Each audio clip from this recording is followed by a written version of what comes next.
abbaan qabu. Afaanni Oromoon kun afaanni Oromoo, aadaan Oromoo, amantiin yookiin dhugeeffanni Oromoo, jiruu jireenyi Oromoo abbaan qabu. Hamma isatti abbaan godhinitti wal dhabbiin biyya kana keessaa dhaabbachuuf hin jiru. Eenyutu abbaatti gochuu danda'a Dooktar? Uummata Oromoo.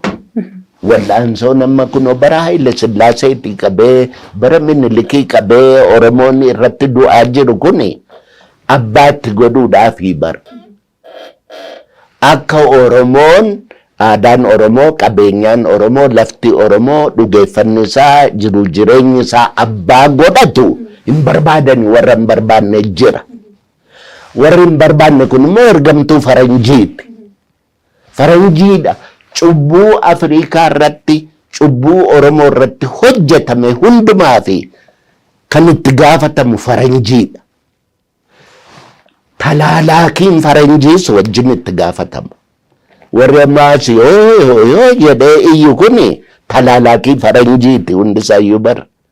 Amma ikoonomii jedhu. Ikoonomii maalii qabna? Faranjiidhaaf ergamnee jiraanna. Amantii jedhu. Amantii maalii qabna? Faranjiidhaaf ergamnee jiraanna.